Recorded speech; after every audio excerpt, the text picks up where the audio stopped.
একদম নীরব, চারিদিকে শুধু ঝিঝি পোকার ডাক। কেমন যেন কোনো জনমানবের আনাগোনা নেই। এভাবে প্রায় 4 কিলোমিটার পথ পাড়ি দিয়ে আমি পৌঁছে যাই মুসলিম পাড়া কবরস্থানের সামনে। সেই কবরস্থানের সামনে পৌঁছাতেই আমি দেখতে পাই ভয়ানক একটি বিষয়, যে বিষয়টি আমার পুরো শরীরকে ভয়ে ঠান্ডা করে দেয়। কবরস্থানের ভেতরে জ্বলতে থাকা লাইটে স্পষ্ট আলোয় আমি দেখতে পাই কবরস্থানের শেষ মাথায় 3 পা বিশিষ্ট কুমির আকৃতির বিভৎস একটি প্রাণী ঠিক মানুষের মতো করে দাঁড়িয়ে আছে।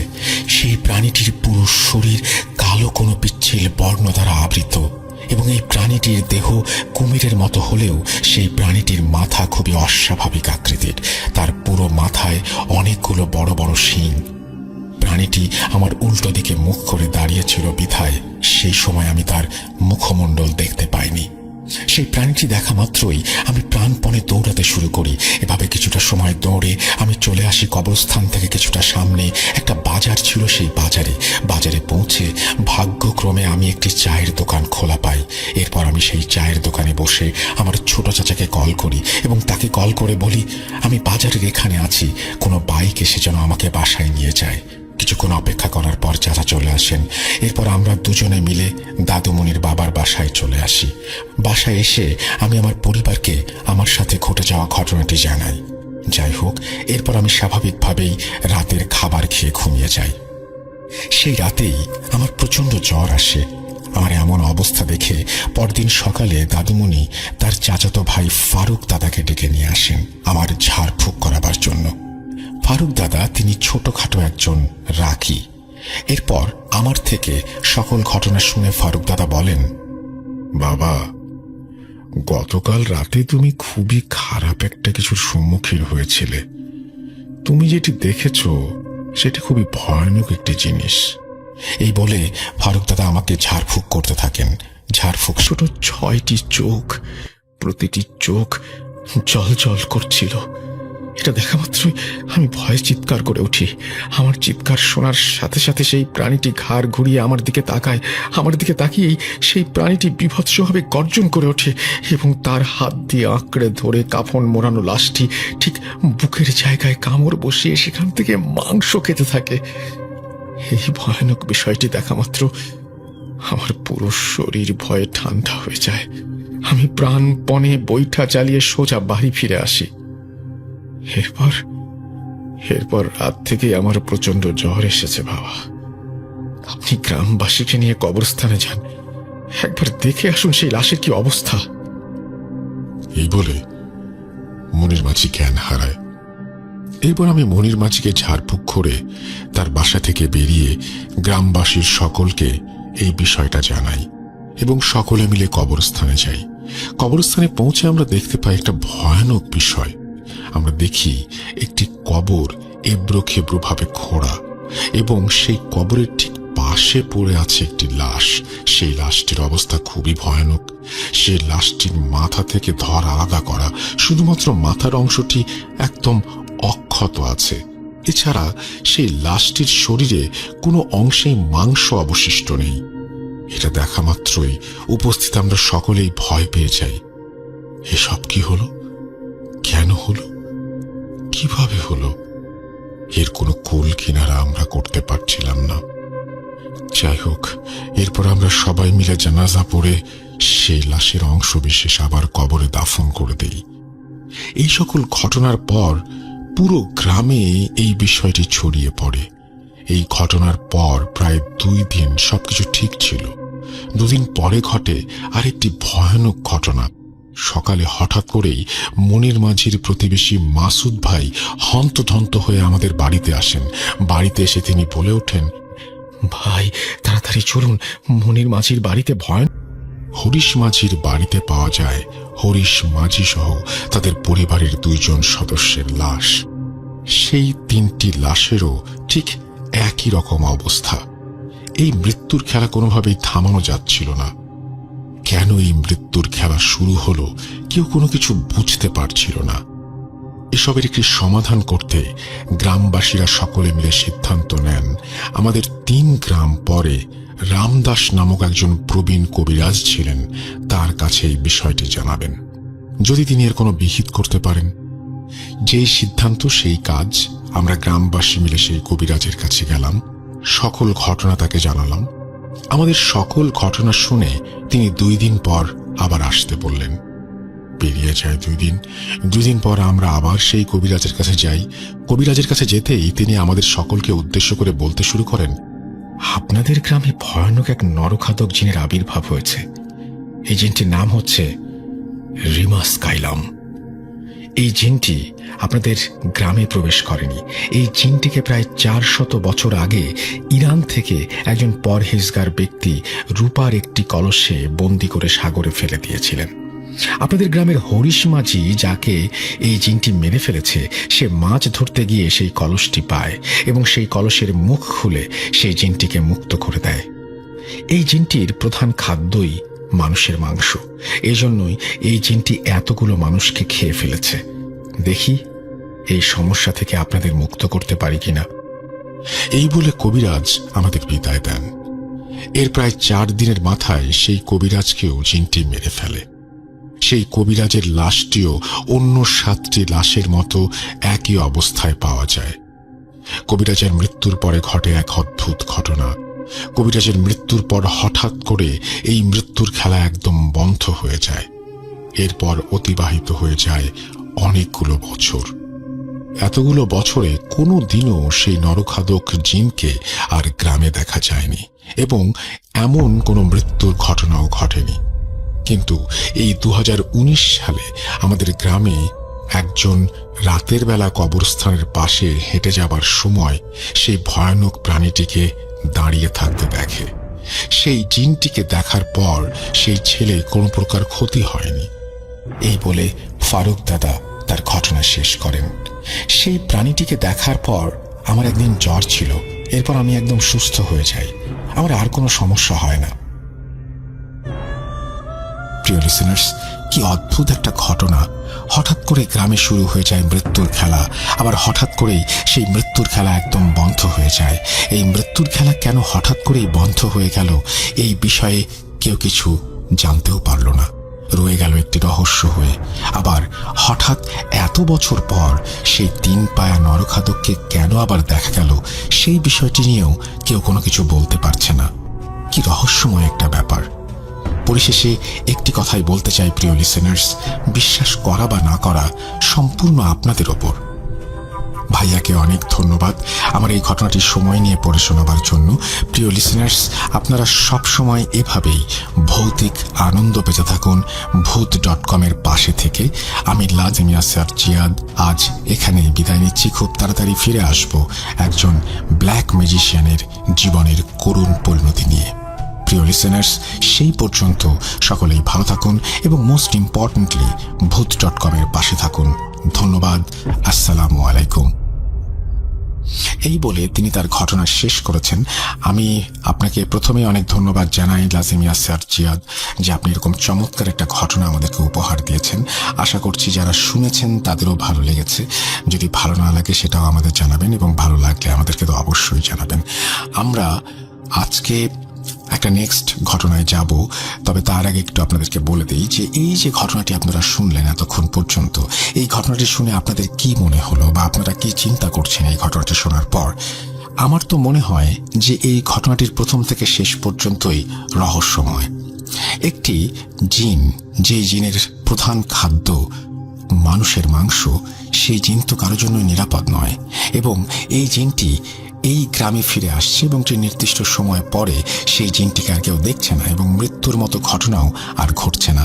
আমার কাছে, আমি তো একেবারেই কি বলবো, যে এই সমস্ত ব্যাপারে অজ্ঞ একজন মানুষ, তারপরে আমার স্বাভাবিক চিন্তা যেটা বলে সেটা হচ্ছে এই জিনটি হয়তো শুধু এই গ্রামে নয়, আরো অনেক গ্রামেই যায় বা অনেক জায়গায় যায় বা অনেক দেশে যায় এবং সেখান থেকে সে এইরকম ভাবে তার খাদ্য সংগ্রহ করে। একটি জায়গা থেকে খাদ্য সংগ্রহের পরে আমার ধারণা আরেকটি জায়গায় চলে যায় এবং সেখান থেকে খাদ্য সংগ্রহের পরে আরো একটি জায়গায় এবং আবারও অনেক বছর পরে প্রথম জায়গাটিতে, অর্থাৎ যেই জায়গাটির কথা এখন নিয়ে আমরা আলোচনা করছি, সেই জায়গাটিতে আবারও ফিরে আসে। এইটাই একটা সহজ সমাধান, কিন্তু এই জিনটি একটা কলসিতে বন্দী ছিল এবং অন্য একটা দেশ থেকে এসছেই বলে আমার মনে হয়েছে। এই জিনটির গণ্ডি শুধুমাত্র বাংলাদেশে না, অর্থাৎ আমরা পৃথিবীর বিভিন্ন দেশে যারা শুনছি বসে, তাদের সবার কাছেই আমি বলবো যে আপনাদের সবার কাছে আমার একটা কথাই বলার আছে, সেটি হচ্ছে যে কোনো সময় আপনিও এই 3 পেয়ে এই প্রাণীটিকে অর্থাৎ এই জিনটিকে আবিষ্কার করতে পারেন। এবং এটা আমি চাইবো না যে কেউ এরকম ধরনের একটা পরিস্থিতির সম্মুখীন হন বা এরকম ধরনের একটা পরিস্থিতি অবলোকন করুন, কারণ এটি একেবারেই ভালো কোনো কিছু না এবং এটি শুধু মানুষের ক্ষতিই করে। ভাবতে পারেন যে একটি মানুষের মাথাকে ধর থেকে আলাদা করে ফেলা হয় এবং মাথাটা সে খায় না। আমার ধারণা যে মাথাটা খায় না এই কারণে যাতে করে সেই লাশটিকে শনাক্ত করা যায়, কার দেহ খেলো সেটা যেন শনাক্ত করা যায়। আর যেহেতু আর সেই বাড়িতে যাবার পর থেকেই সানির মধ্যে যে পরিবর্তনগুলো দেখা যায় সেগুলো আমাকে বেশ ভাবিয়ে দিচ্ছিল। তাছাড়া সানির বাবার এই বাড়ির ব্যাপারে আমরা যে তথ্য সংগ্রহ করেছি সেটাও বেশ খারাপ কিছুর দিকেই ইঙ্গিত করছে। অচেতন অবস্থাতেই মনে প্রশ্ন জাগে, তাহলে কি বাড়ির সেই বন্ধ রুম কোনোভাবে সানি বা আব্রাম কেউ খুলেছিল? রুম খুলে দেওয়ার জন্যই এমন কিছু ঘটেছে কিনা সেটা তারা বুঝতে পারছিল না, হিসাব মেলাতে পারছিল না কিছুতেই। রমিজ মিয়ার কথায় ওই রুম খোলারও কোনো আভাস পায়নি। সানির খালাতো ভাই এমন ব্যাপারে তেমন কিছুই জানতো না। তার সাথে গিয়েই আমি কিছুক্ষণ আগেই যা জানার জেনেছি। সেও আমার মতো চিন্তায় মশগুল, কি বলবে না বলবে, কোথা থেকে শুরু করবে, কোনো কিছুই সেও বুঝতে পারছিল না। রমিজ মিয়ার বাবার সাথে আরো বেশ কিছু ব্যাপার নিয়ে আলোচনা করেও তেমন একটা সুবিধা করতে পারলাম না। বাড়ির ভেতরে না গিয়ে কিছু বোঝারও উপায় নেই, কেননা কারো কোনো কথা শুনে সম্পূর্ণ ব্যাপার বোঝা সহজ কাজ নয়। স্বচক্ষে না দেখে আমি সানির ব্যাপারে কোনো সাহায্য হয়তো বা করতে পারবো না। তাই রমিজ মিয়ার বাবাকে বাড়ির ভেতরে গিয়ে সবকিছু দেখে আসার ব্যাপারে জানাই, কিন্তু উনি কিছুতেই রাজি নন। বারবার শুধু সানির এই অবস্থার কথা বলে আমাদেরকে বারণ করতেই থাকেন। আমি ওনাকে অভয় দিলেও কোনো কিছুতেই কোনো কাজ হচ্ছিল না। শেষমেশ সেদিনের মতো চলেই আসতে হলো। বাড়িটা আর ঘুরে দেখা হলো না। সেদিন রাতে সানির সাথে আরো কিছু ঘটনা হয়েছিল কিনা সেটা জানানোটাও খুব জরুরি, কেননা সম্পূর্ণ না জেনে কোনো কিছুর গভীরে পৌঁছানো সম্ভব নয়। সানির সাথে সেদিন তার বন্ধু আব্রামও ওই বাড়িতে এসেছিল। আমি সানির খালাতো ভাইকে আব্রামের খোঁজ নিতে বলি আর আব্রামের সাথে দেখা করতে যাওয়াটারও ইচ্ছা প্রকাশ করি। সানির ভাই আমার থেকে 3-4 দিনের সময় নিয়ে আব্রামকে খোঁজে, কেননা সানির সাথে কথা বলে কোনো লাভ নেই। সে এখনো নিজের মধ্যে নেই। টোপ দিয়ে কাক শিকার করাই তার নেশা। কাক শিকার করে আর কাক নিয়ে বসেও থাকে। অবাক করা ব্যাপার হচ্ছে, আমি যেদিন সানিকে দেখতে যাই সেদিন ছাদে গিয়ে দেখি সানির হাতে কাঁধে অনেক বড় বড় 3টি কাক বসে আছে। পূর্ণবয়স্ক কাক যে এভাবে পোষ মানতে পারে এটা আমার অজানা ছিল।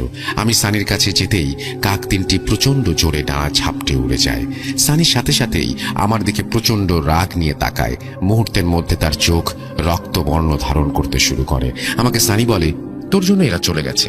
আমি তোর কি হাল করতে পারি জানিস? আমার চোখের সামনে থেকে দূর হয়ে যায় এক্ষুনি। তুই এখানে থাকলে ওরা আমার কাছে আসবে না। এখান থেকে দ্রুত চলে যা, আর কখনো আসবি না। ভালো হবে না বলে দিচ্ছি। সানির কথাগুলো অস্বাভাবিক ছিল না মোটেই। তাকে দেখে বোঝা যাচ্ছিল সে প্রচন্ড পরিমাণ রাগান্বিত, কিন্তু তার কথাবার্তা ছিল কেমন শান্ত প্রকৃতির। এমন কিছুর অভিজ্ঞতা এর আগে আর কখনো হয়নি। অবাকই হলাম বেশ, কারণ সাধারণত যাদের সাথে এমন হয় বা অন্য অর্থে যাদের ওপর খারাপ কিছুর ছায়া থাকে তারা খুব রাগারাগি করে আর তাদেরকে আয়ত্তে আনা খুব কষ্টসাধ্য ব্যাপার। কিন্তু সানির ক্ষেত্রে এমন কিছু দেখলাম না। সারাদিন এভাবে ছাদে থাকে সানি। সানির মায়ের সাথে দেখা করলাম। আব্রামের খোঁজ পেতে পেতে সানির ব্যাপারে তথ্যগুলো আগেই সংগ্রহ করে নেওয়ার জন্য সেদিন গিয়েছিলাম সানিদের বাড়িতে। সানির মায়ের কথাগুলো আমার কাছে বেশ রহস্যজনক মনে হলো। তিনি বলেন, সানির আচরণ স্বাভাবিক, আবার কখনো অস্বাভাবিক। আগের তুলনায় কথাও কম বলে, আর আমার চিকিৎসার ব্যাপারে এদিক সেদিক যাচ্ছে। তবুও কেমন যেন আমার কাছে অচেনা লাগে। কখনো মনে হচ্ছে এ আমার ছেলে নয়, কারণ আমার সাথে সে মাঝে মাঝে রোবটের মতো আচরণ করছে। হুঁ হাঁ কথা বলা ছাড়া আর তেমন কোনো উত্তর দেয় না। মাঝে মাঝে আমার জন্য নিজেই রান্না করে। ভার্সিটির ছুটিতে ঢাকা থেকে বাড়িতে এলে সে আগে এটা করত। এতে অবাক হওয়ার কিছু নেই। অবাক করা ব্যাপার অন্যটা। আমরা খেতে বসলে আমি ওকে খাইয়ে পরে নিজে খাই। মাঝে মাঝে সে সম্পূর্ণ খাবার একাই খেয়ে ফেলে। আমাকে বলে আমার জন্য রান্না করেছে, কিন্তু আমাকে না দিয়েই খেয়ে ফেলে। এই জন্যই মাঝে মাঝে মনে হয় ও আমার ছেলে সানি নয়। কিন্তু যখনই এমন মনে হয় তখনই আবার এমন কিছু করে যার জন্য আমার আবার মনে হয় এটাই আমার ছেলে সানি। আমার খুব খেয়াল রাখে, রাতে নিজের রুমে পর্যন্ত ঘুমায় না, আমার বিছানার পাশে একটা চেয়ারে বসে থাকে, আমার যা যা প্রয়োজন এনে দেয়। আমার এই অবস্থা দেখে মাঝে মাঝে চোখের পানি ফেলে। সবকিছুই স্বাভাবিক। আগে অল্প অল্প রাগ করত, এখন সেটাও করে না। তবে বাসায় কোনো মানুষ এলে তাকে আবার পছন্দ করে না। আগে বাসায় কেউ এলেই খুশি হতো, এখন বিরক্ত হয়। আপনার সাথে যদি কোনো বেয়াদবি করে তাহলে ছোট ভাই মনে করে মাফ করে দিয়েন। আমি জানি ওর মানসিক অবস্থাটা আবেগ আপ্লুত হয়ে যায়, কিন্তু ওনার কথাগুলো খুবই বিক্ষুটে লাগছিল। তবে এখানে কিছুটা আশার আলো দেখতে পাচ্ছি, কারণ কারো ওপর খারাপ কিছুর প্রভাব বা ভর করলে তার নিজের মায়ের জন্য চোখের পানি ফেলার কথা না। মানে সম্পূর্ণ ভর এখনো করতে পারেনি। আবার মনে অন্য সন্দেহ হচ্ছে, ইচ্ছে করে সানি এসব করছে না তো। সাথে সাথেই তার সাথে কাকের বন্ধুত্বের কথা মনে হয়ে গেল। আর সেদিন রাতে সানির মায়ের সাথে দেখা করে সেই ছায়ামানবের কথাও মনে চলে এলো। সে ইচ্ছা করে এমন কিছু করছে না তাহলে। আসলে আমার মাথাটাও কাজ করছে না। আমি আজ পর্যন্ত যা দেখেছি সবকিছুই কেমন যেন বিপরীত লাগছিল। সানির সাথে কোনো কিছুই কেমন মেলাতে পারছিলাম না। আমার হাতে শুধু এখন সানির সমস্যাই নেই, সাথে আরো দুটি সমস্যা আছে। আমি কোনো দিকেই মন দিতে পারছিলাম না। ভাবছিলাম ওই দুটি সমস্যার সমাধান দ্রুত করে ফেলতে পারলে সানির সমস্যায় মন দেয়া সহজ হবে। এমন কথায় পরে আসি। প্রায় 1 সপ্তাহ পর সানির খালাতো ভাইয়ের কোনো দেখাই নেই। মনে মনে বেশ চিন্তায় পড়ে গেলাম। আজ 9ম দিন। সানির ভাই আব্রামের খোঁজ নিয়ে এসেছে। বাইরে একটি স্থানে আব্রামের আমাদের সাথে দেখা করতে আসার কথা। আমরা নির্ধারিত স্থানে গিয়ে দেখি সঠিক সময়ের আগেই সে উপস্থিত। আব্রাম সানির এমন অবস্থা সম্পর্কে অবগত ছিল কিনা তা আমার জানা নেই। তার সাথে কথা বললেই বুঝতে পারবো যে সে কিছু জানে কিনা। তার বাসায় গিয়ে আমি তাকে জিজ্ঞাসা করি সে সানির বর্তমান অবস্থার ব্যাপারে কিছু জানে কিনা। সে কোনো উত্তর না দেয়ায় আমি তাকে সব জানাই। আমি তাকে সব জানানোর পর লক্ষ্য করি সে বেশ ভয় পাচ্ছে। সে আমার কথা শুনে আমাকে বলে সে সবই জানে। সানির সাথে সে দেখাও করেছে, কিন্তু ভয় নাকি সে কাউকে কিছু বলেনি। আর সানির সাথে সব রকমের যোগাযোগ বন্ধের পাশাপাশি নিজেকে সবার থেকে আড়ালও করে রেখেছে। কিন্তু নিজেকে আড়াল করলেই কি সব সমস্যার সমাধান হয়? হয় না। আব্রাম জানায় সানির সাথে যেদিন দেখা করেছিল সেদিন সে প্রচন্ড ভয় পেয়েছিল, আর তার ভয়কে আরো বাড়িয়ে দেয়া হচ্ছে কোনোভাবে। কিভাবে সেটা বলেনি। আব্রামের বাবাও বেশ চিন্তিত। সানির ভাই আব্রামের বাবার সাথে এখন পর্যন্ত ঘটা সব ঘটনায় শেয়ার করেছেন। তিনি জানতেন সানির সাথে আব্রাম কিছুদিন আগে সানির বাবার ওই বাড়িতে গিয়েছিল। তারপর থেকে সে ভয় পেতে শুরু করে। আর তাই আব্রামের বাবা আমার সাথে দেখা করতে চেয়েছেন। কারণ আমার অজানা। জানার উপায় একটাই, ওনার সাথে আমাকে দেখা করতে হবে। আমি সানির ভাইকে জানাই আমি 2 দিন পরেই যাব আব্রামের বাড়িতে। 2 দিন কেটে যায়। এই 2 দিনে কিছু ছোট ছোট ঘটনা প্রত্যক্ষ করেছে সানির ভাই। না, এগুলো তার সাথে ঘটা কিছু নয়। তাকে আমি জানিয়েছিলাম আমার বাকি 2 সমস্যা আমি সমাধান করে ফেলতে যাচ্ছি। তারই প্রেক্ষিতে কিছু ছোট ছোট ঘটনা এগুলো। এসব বলার প্রয়োজনীয়তা অনুভব করছি না। সানির ভাই আমার বদলে এই সমস্যার সমাধানের জন্য আমার বাবাকে চাচ্ছিলেন মনে মনে। আমি বুঝতে পারছিলাম, কিন্তু কোনো উপায় তো ছিল না। আর তাই আমার উপর ভরসা করা ছাড়া আর কোনো উপায় ছিল না তার। আস্তে আস্তে তার ভরসা বাড়তে থাকে। অবশ্য এর কারণও আছে, কারণ জানবো একটু পরে। আমি সানি ভাইয়ের সাথে চলে যাই সানির বন্ধু আব্রামের সাথে দেখা করার জন্য। আব্রামের বাসায় গিয়ে আমি তার রুমে যাই। আমাকে দেখে সে কিছুটা ইতস্তত বোধ করলেও আস্তে আস্তে স্বাভাবিক হয়ে যায়। তার কাছে সেদিনের ঘটনাটি জানতে চাইলে সে বলে, সেদিন রাতে আমার সাথে তেমন কিছু ঘটেনি। আমার এমনিতেই খুব ভালো ঘুম হয়। আমি সারাদিন এদিক সেদিক ঘোরাফেরা করায় ক্লান্ত ছিলাম, তাই শুয়েই ঘুমিয়ে যাই। মাঝরাতে একবার প্রকৃতির ডাকে সাড়া দেবার জন্য উঠি। আশেপাশে বেশ কিছু কাকের ডাক কাঁকা শুনতে পাচ্ছিলাম। স্বাভাবিকভাবে নেই আমি এসবে পাত্তা না দিয়ে আমি নিজের মতো এসে ঘুমিয়ে পড়ি। সকালে সানির রুমে গিয়ে মৃত কাক দেখে বেশ অবাক হই। রাতে কাকের আওয়াজ শুনেছিলাম জন্য ব্যাপারটিকে তেমন একটা সন্দেহজনক মনে হয়নি আমার। ভয় তখন লাগে যখন সানির বাড়ির রক্ষণাবেক্ষক রমিজ মিয়া এই বাড়িতে আমাদেরকে আর না থাকার জন্য চোরাচুরি করেন। আমি পুরাতন বাড়ি নিয়ে এমন রহস্যজনক অনেক কিছুই শুনেছি, তাই ভয় পাচ্ছিলাম। বাসায় এসে বাবাকে বাড়ির ব্যাপারটি বলি। বাবাও কিছুটা অবাক। জানালাবিহীন রুম, বন্ধ রুম, এসব শুনে বাবাও আমাকে সেখানে যেতে নিষেধ করে দেন। এর কয়েকদিন পর পর্যন্ত আর কোনো সমস্যা হয়নি। কিছুদিন পর আমি বেশ কিছু স্বপ্ন দেখতে শুরু করি। স্বপ্নে আমার সামনে প্রায়ই দিনই কাক চলে আসে। কাকের চোখ থাকে একেবারে লাল। স্বপ্নটা সবসময় চাঁদনি রাত নিয়েই দেখতাম। স্বপ্নে আমি দেখতাম আমি সানির বাবার সেই বাড়িতে আছি, আর জানালা দিয়ে চাঁদের আলোয় গাছের বিভিন্ন স্থানে কাক বসে থাকতে দেখতাম।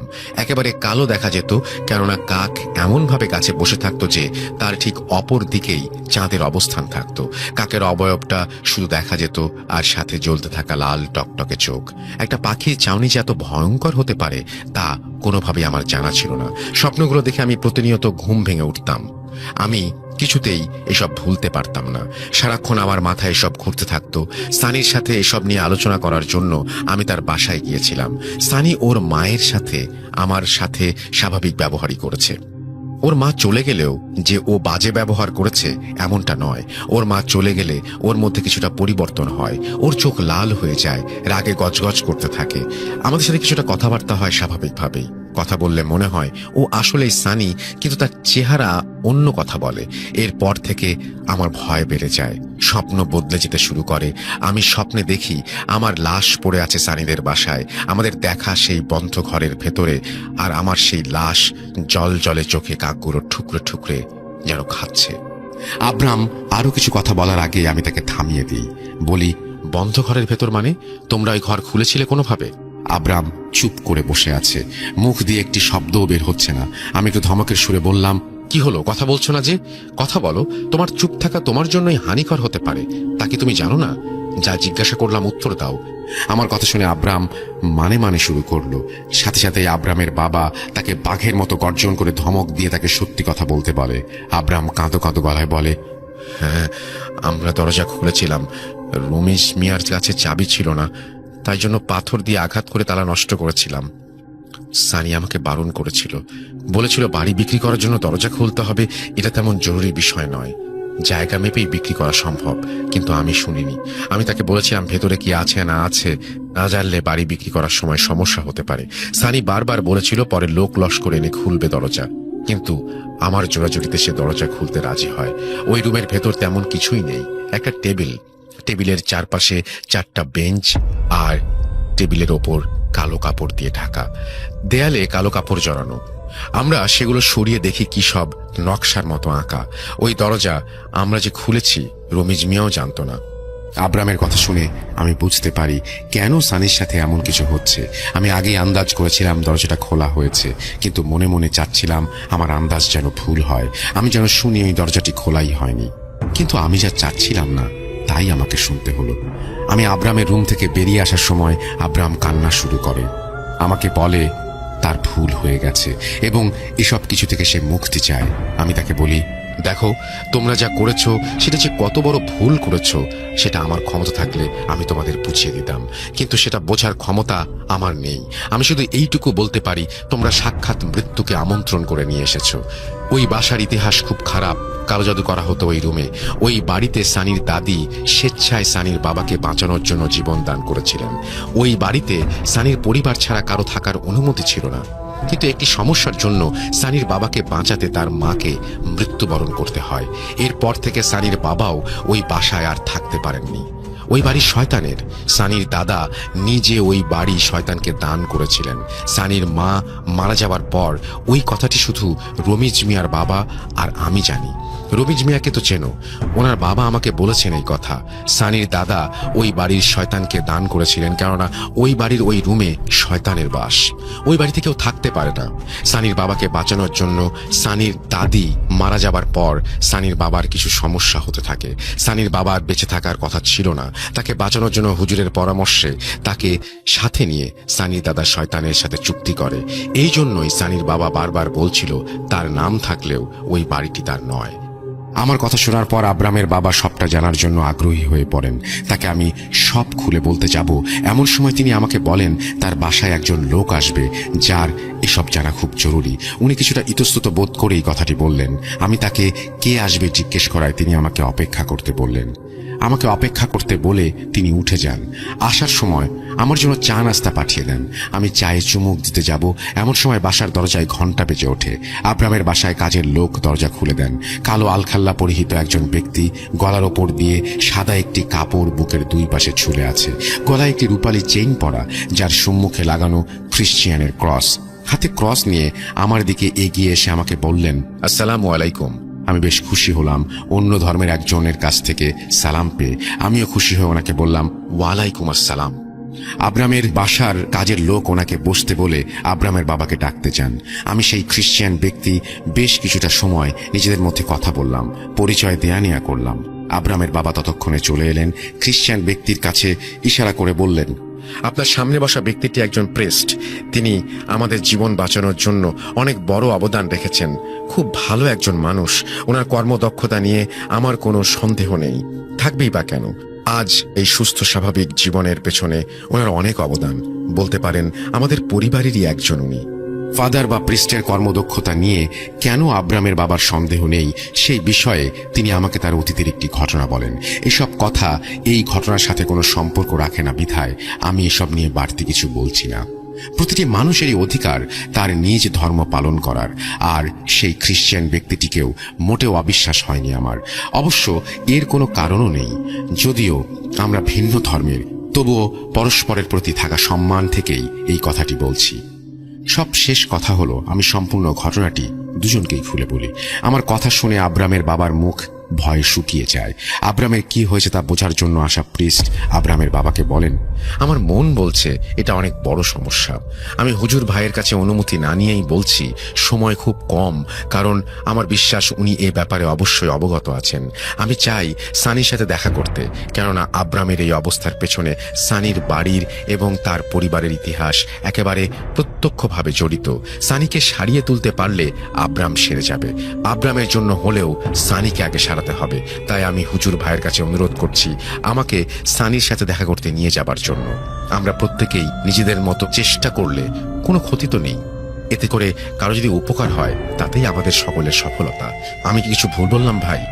আমি ফাদারের কথার সাথে একমত প্রকাশ করি, কেননা আমি তো আমার চেষ্টা চালিয়ে যাবই, সাথে ফাদারও যদি চেষ্টা করেন আর তাতে যদি সানির উপকার হয় তাহলে তো এটা অবশ্যই ভালো ব্যাপার। সব দিক বিবেচনা করেই আমি ফাদারকে নিয়েই সানির বাড়ির উদ্দেশ্যে রওনা হই।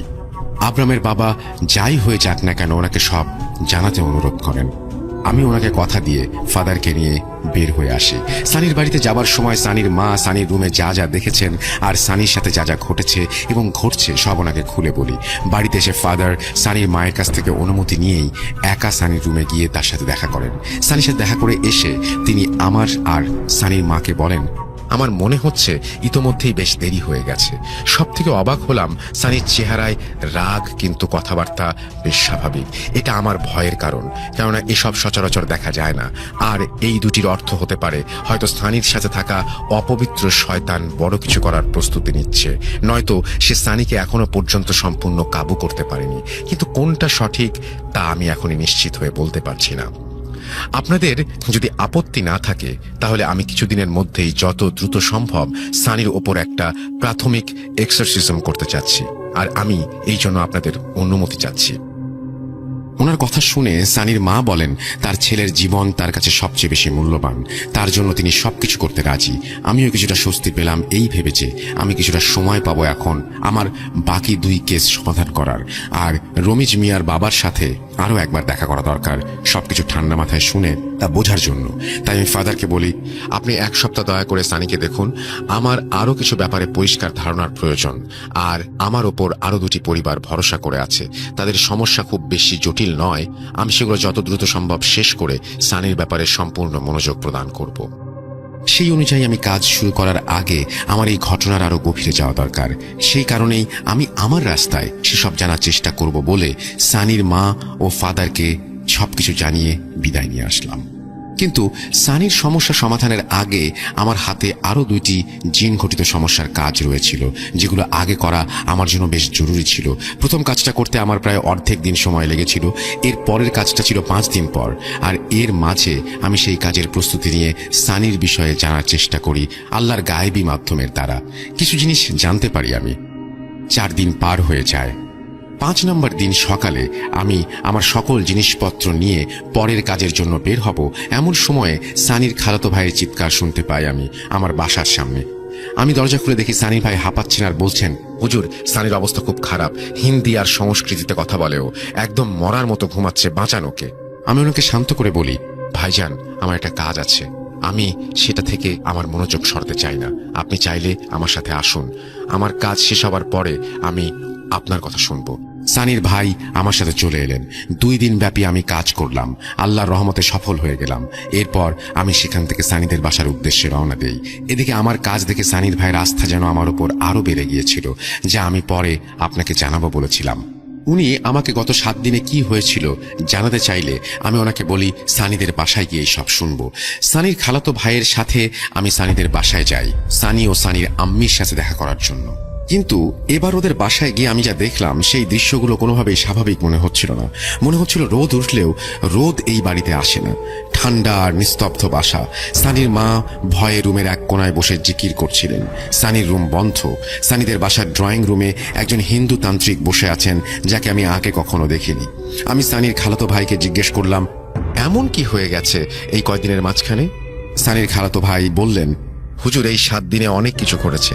সানিকে আসলে কোন শয়তান আর কোন ধর্মের শয়তানে ধরেছে কিছুতেই বুঝতে পারছি না, দয়া করে সাহায্য করেন।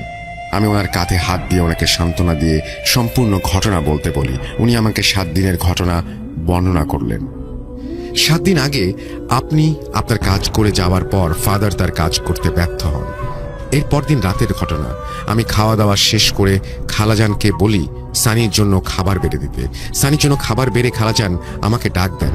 আমি খাবার নিয়ে সানির ঘরে প্রবেশ করতেই কিছু শব্দ শুনতে পাই, যেমনটা যে কোনো হিন্দি হরর ফিল্মে হয়ে থাকে, মানে সংস্কৃত ভাষা বা উচ্চারণ আমি কোনো কিছুই বুঝতে পারছি না। হঠাৎ সানি তার রুমে থাকা খাতা আর কলম নিয়ে খাতায় কিছু একটা লিখলো আর আমাকে হাতের ইশারায় ডেকে সেই খাতাটা দেখালো। সংস্কৃত ভাষায় কিছু লেখা। আমি একজন মুসলিম, সংস্কৃত আমি পড়তে জানি না, সেজন্য সেদিন রাতটুকু কষ্ট করে নির্ঘুম পার করে পরদিন সকালে আশেপাশের মন্দিরের খোঁজে বেরিয়ে পড়ি। অনেক মন্দিরে গিয়েও কোনো উপকার পাইনি। পুরোহিতগণ ব্যস্ত ছিলেন নিজেদের কাজে। অবশেষে আমি একটা মন্দির পেলাম, যার বাইরে একজন ফকির বসেছিলেন সাধুর বেশে।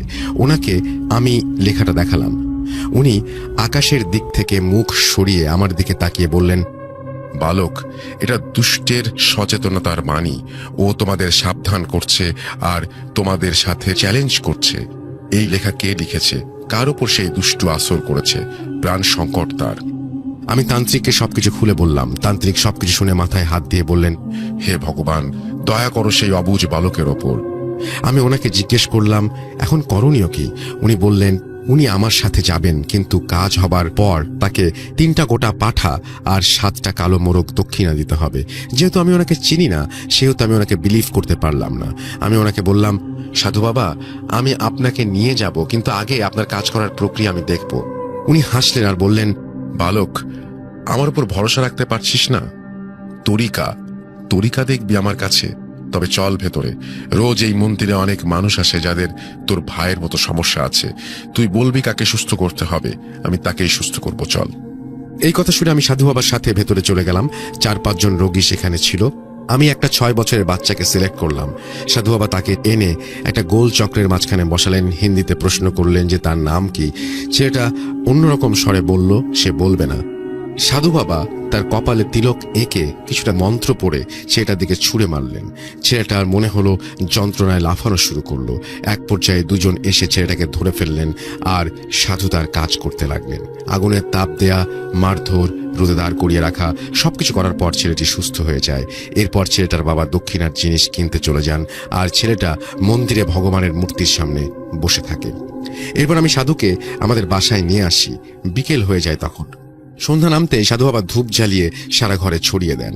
ধূপ ছড়ানোর পর সাধু বাবা আমার কানে কানে বললেন, শোনো, এই ছেলের সাথে 1 না 2 না অনেক শয়তানের বাস। এই ছেলে বাঁচবে কিনা সন্দেহ, তবে আমি চেষ্টা করব। আমাকে ওর ঘরে নিয়ে চলো। আমি ওনাকে সানির ঘরে নিয়ে গেলাম। সানি সাধু বাবার দিকে তাকিয়ে ভারী পুরুষ কণ্ঠে বলল, তব মৃত্যু ও মম প্রণাম। কিরে সাধু, তুই বুঝিসনি আমি কি বলছিলাম? এই কথা শুনে আমি সাধুকে জিজ্ঞেস করি, সানি যে কথাটা বলল এর অর্থ কি? সাধু বলল, তোমার মরণ হবে আমার জীবন পুনরুত্থান। অর্থাৎ শয়তানের পুনরুত্থান হবে, যে শয়তান এতদিন যাবৎ সানির বহু পুরাতন পৈতৃক ভিটেতে বন্দী, মানে কারো জীবন যাবে। এই কথাটাই শয়তান বলছিল সাধুকে। এরপর সাধু আমাকে বলল, তুমি আমার সাথে এসো, ওর হাত পা বাঁধবো, আমার হাতে বভূত আছে, ও কিছু করতে পারবে না, এসো। আমি ভয়ে ভয়ে সাধুর সাথে গিয়ে সানির হাত পা বাঁধলাম। ও আসলেই কোনো বাধা দেয়নি। এরপর সেই সাধু সিঁদুরের বভূত আর কিসে যেন গুড়া সানির শরীরে মারতে লাগলো, আর সংস্কৃত ভাষায় কি যেন পড়তে লাগলো। অনেকে বলে উনি নাকি হনুমান চল্লিশা পড়েছিলেন, আর অনেকে বলেন অন্য কিছু, আমি আসলেই জানি না। ওনার মন্ত্র পড়া শেষ হলে সানি নিজের হাতের বাঁধন খুলে নেয়, আর আবারও সেই বিভৎস গলায় বলে, শোন সাধু, তুই কেন, তোর মতো হাজার সাধু আমার কিছু করতে পারবে না। আর মাত্র কয়েকদিন, এরপর আমি এর আত্মা নিয়ে যাব, পুনরুত্থান করব এই দেবতাকে, এই পরিবারের সকলের আত্মা নিয়ে যাব, কথা দিলাম। এই বলে সানি অজ্ঞান হয়ে যায়। সেই যে অজ্ঞান হলো, আর চোখ খোলেনি। এর মাঝে আরো 4 দিন কেটে যায়, কিন্তু সানি যেন মৃত মানুষের মতো বিছানায় পড়ে থাকে। শ্বাস নেয় কিন্তু যেন জান নেই। এদিকে সেই সাধু বাবা রোজ সন্ধ্যা এসে সানিকে দেখে যায়, আর নানান রকমের মন্ত্র পড়ে সানিকে জাগাবার চেষ্টা করে, কিন্তু লাভ হয় না। সন্ধ্যা হলেই ঘরের চারপাশে কাক এসে জড়ো হয়। বিভিন্ন প্রাণীর আওয়াজ পাওয়া যায় আশেপাশে। মনে হয় যেন কোনো জঙ্গলের মধ্যে আটকে গেছি আমরা, আর জঙ্গলের ভেতরে আমাদের মেরে ফেলার প্রস্তুতি চলছে। এদিকে সানির শরীর সাদা হয়ে যাচ্ছে। আমি আপনার কাছে গিয়েছিলাম 2 দিন আগে, এর আগের 5 দিনে এত কিছু হয়ে গেছে। এর মাঝে ফাদারও তার কাজ করে যাচ্ছেন রেগুলার। ফাদার এলে মাঝে মাঝে সানি ওঠে, আবার মাঝে মাঝে ঘুমায়। আমি সানির ভাইকে ফাদারের কাজের সম্পূর্ণ বর্ণনা বলার জন্য অনুরোধ করলাম। সানির ভাই আমাকে ফাদারের কাজের বর্ণনা দিলেন।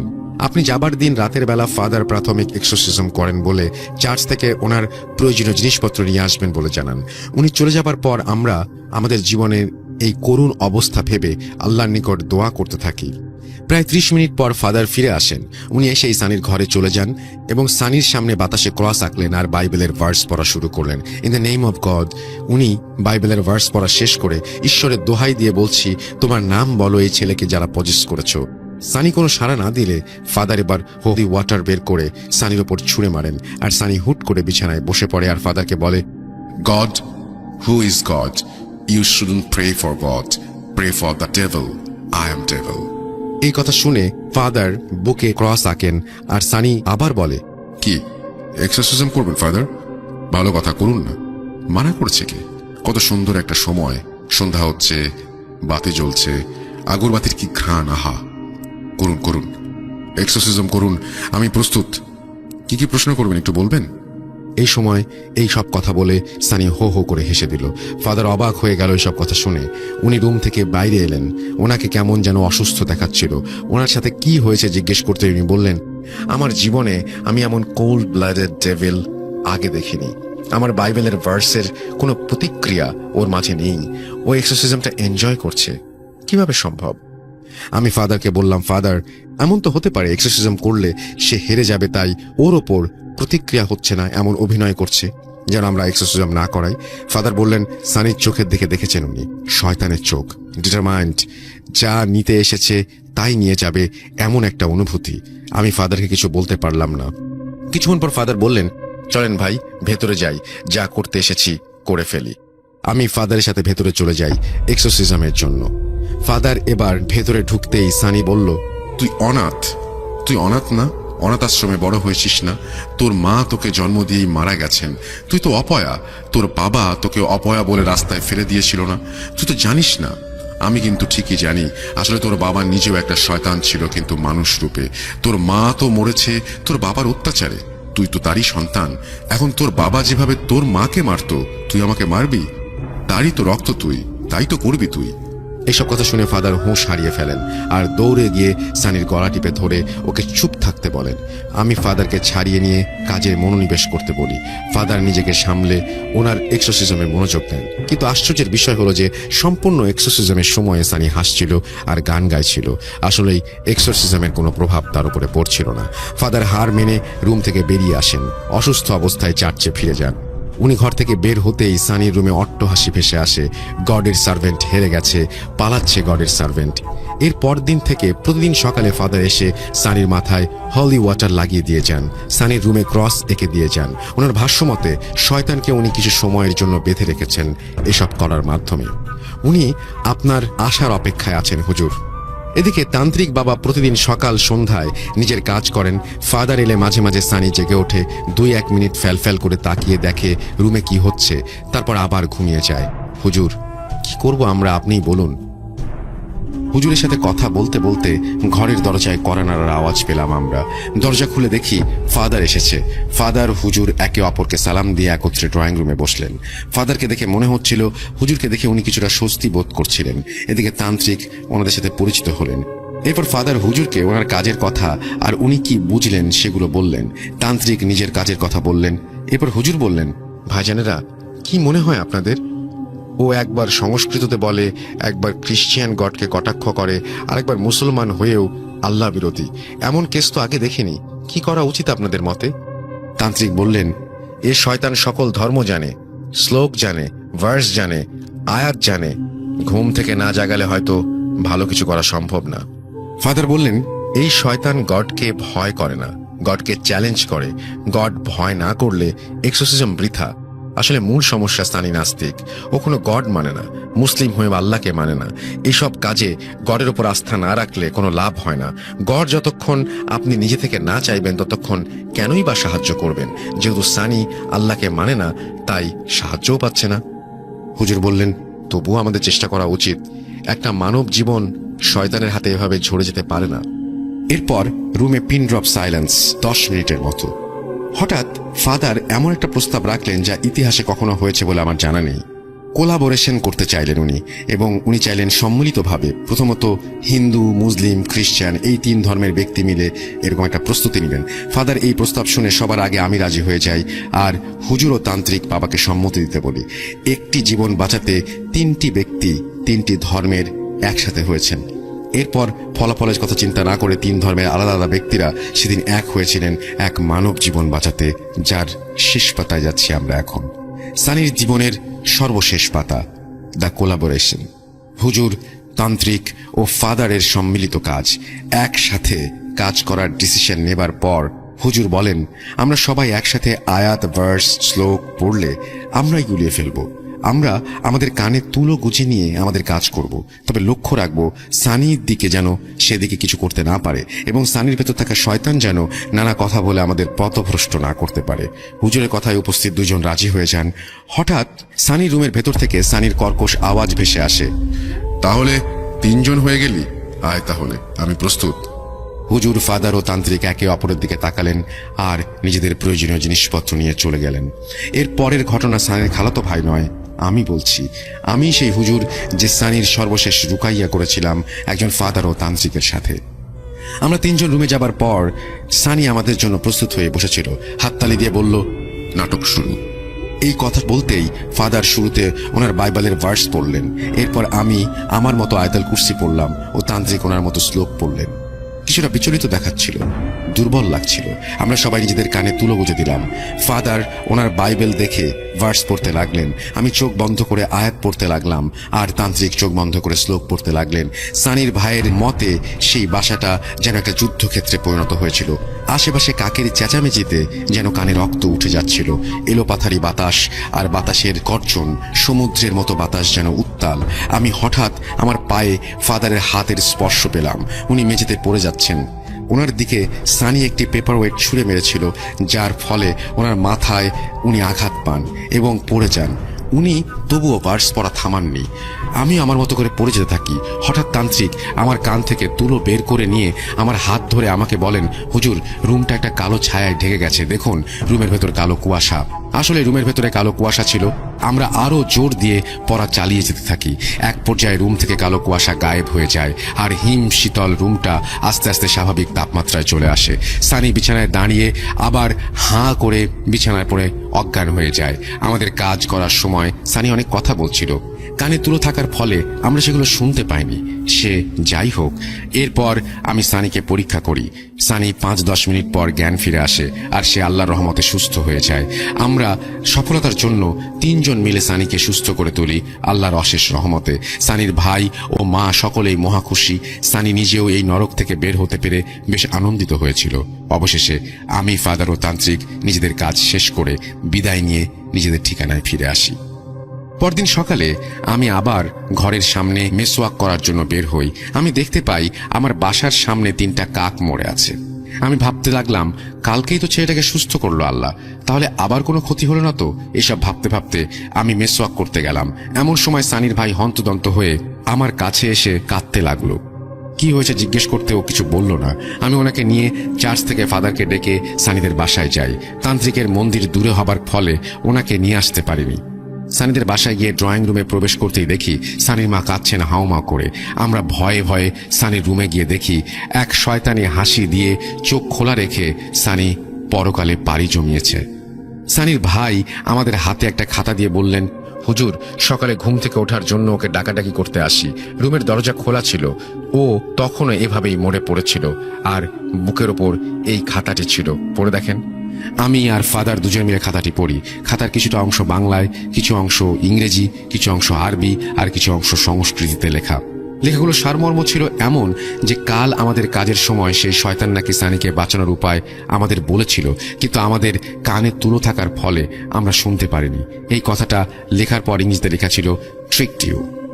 এও বলা ছিল যে একজন মুসলিম ধর্ম ভয় পায় এমন শয়তান শুধু হুজুরদের বোকা বানাতে পারে, হিন্দু ধর্মে ভয় পায় এমন শয়তান তান্ত্রিককে বোকা বানাতে পারে, আর খ্রিস্টান ধর্মে ভয় আছে এমন শয়তান ফাদারকে বোকা বানাতে পারে, কিন্তু সে আমাদের 3 জনকে বোকা বানিয়েছে। এরপর লেখা, তাহলে ভাবুন আমি কি নাকি আমরা।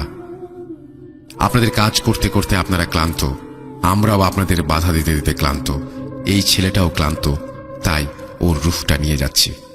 এবার বিশ্রাম নিন আপনারা, কারণ শীঘ্রই আবার দেখা হবে।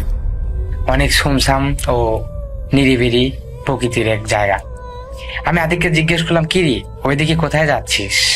আতিক আমার কথায় কোনো জবাব দিল না। কিছুক্ষণ পর হঠাৎ করে আমাকে বলল, একটা জিনিস দেখবি? আমি মনে মনে অনেক ভয় করছিলাম, তবুও বললাম, দেখা।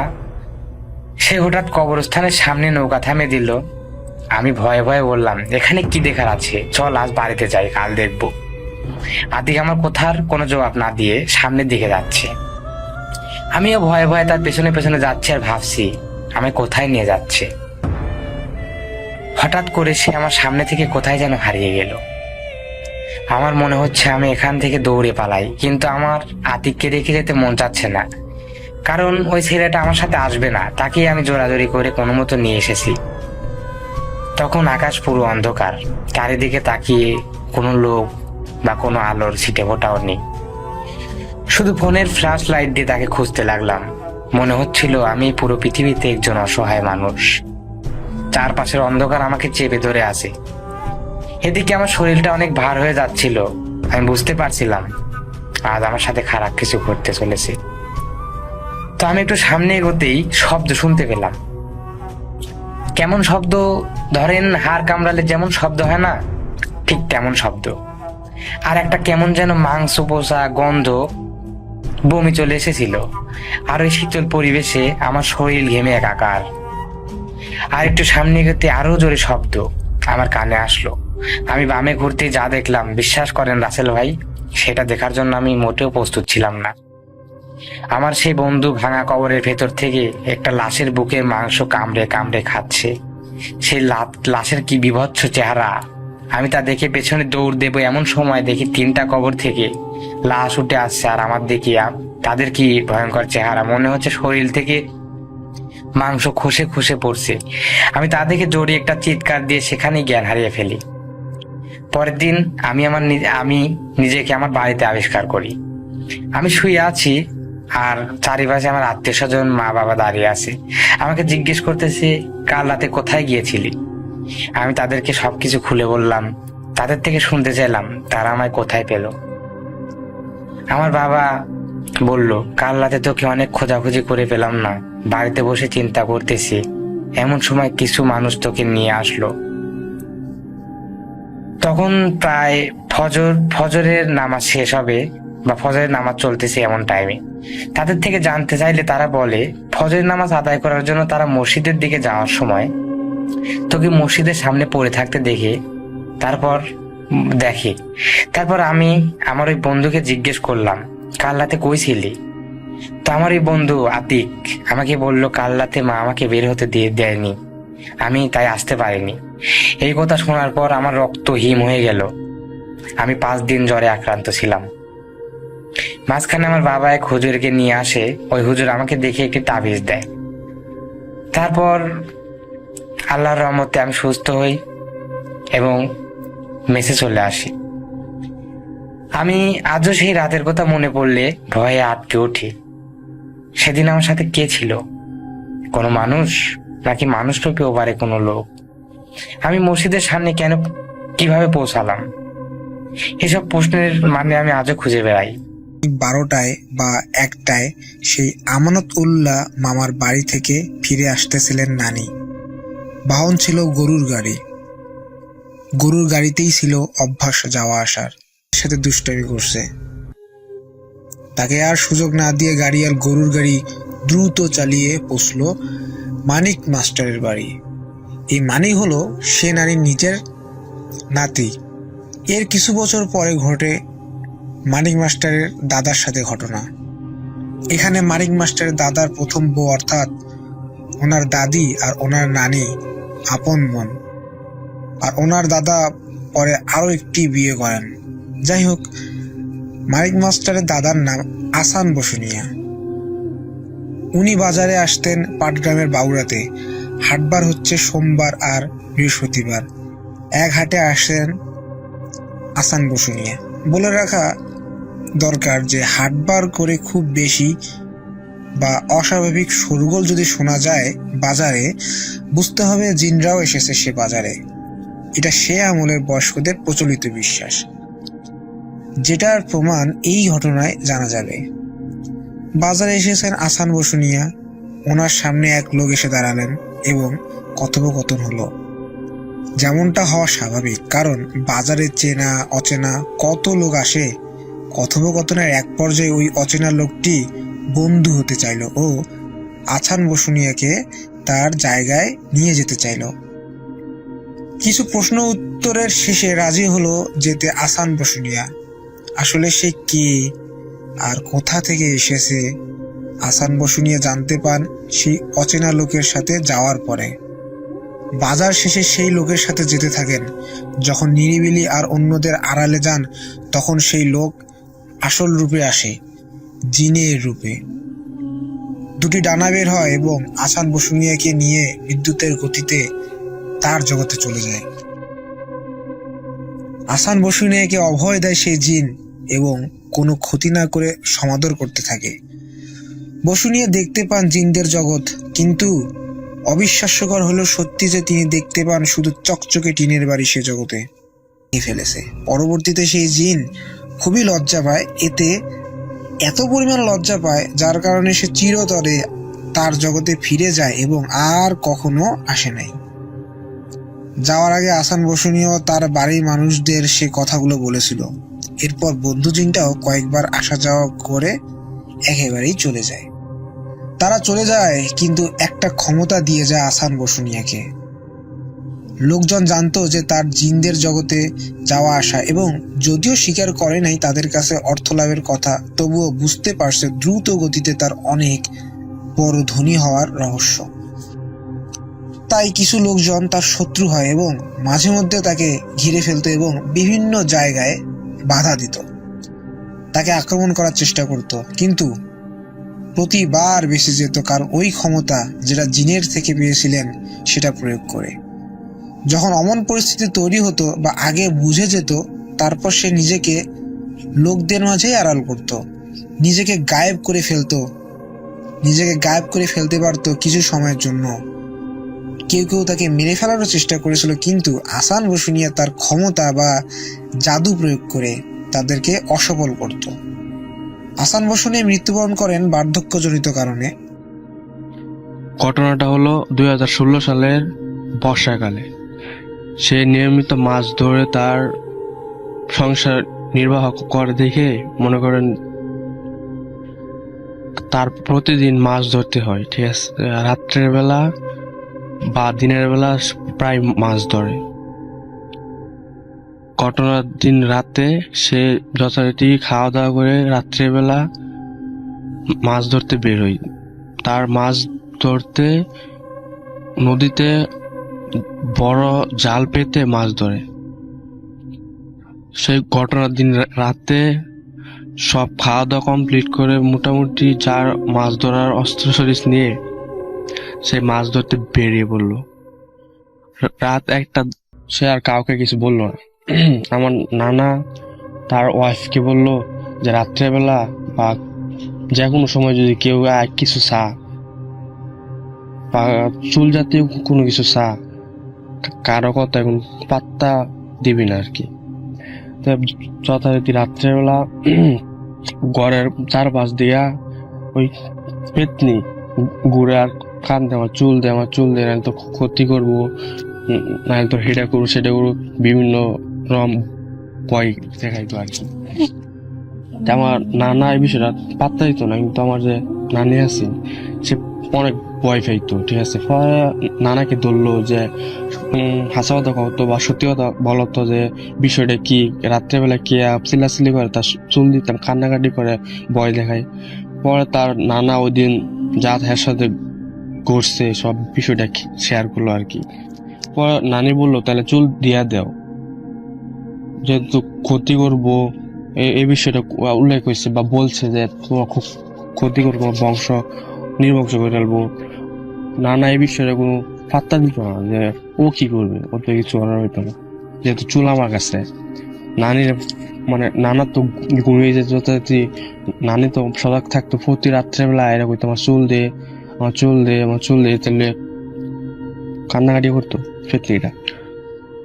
ঘটনাটা ঘটার পর 1 সপ্তাহ পর্যন্ত এইরকম কান্নাকাটি করতো আমার চুল দে, আর বলতো তুই কি চাস আমি তো সবকিছু দেম। নানা বলেন শুনতো, নানি বলেন শুনতো, ঠিক আছে, আশেপাশের লোকজন শুনতো, কিন্তু ওরা বিষয়টা পাত্তা দিত না। কিন্তু নানি এই বিষয় নিয়ে খুব আতঙ্কিত ভয় ছিল আর কি, যে বাচ্চা কাচ্চা আছে কোন সময় খুব ক্ষতি করে এলা। পরে 1 সপ্তাহ পরে নানি কেটছে এই বিষয়ে লিয়া নানা লয় আলোচনা করলো। নানা তার বিষয়টা কইলো যে ফেতির কাছে অনেক কিছু চাইলে বলে দে, ঠিক আছে, তার আটটু ঘুরাইয়া অনেক কিছু আদায় করা যাইব। কিল্লি আনছিল চুল, কিল্লি আমার কষ্ট দিলে, কিল্লি আমার চুল কিল্লে ছিললি, মানে এই বিষয় তো তোর বংশ নির্বংশ করে এলাম, মানে এগুলা লইয়া ভয়ের একটা ভীতি করে এলাকার মধ্যে। পরে এমন অবস্থায় 1 মাস ছিল। পরে কবিরাজ আনে লাভ হয় না। কবিরাজ এক কথা বলে চুল কিলে দিয়া দিল, এজন্যই তার রক্তে লয়ে মিশে গেছে, ঠিক আছে। এটা আমরা সম্ভব না আমার পক্ষে। তে এক হুজুর আনছিল, হুজুর কইছে আমি ইনশাল্লাহ সমাধান করাম, কিন্তু এই হুজুরে একই কথা শুনে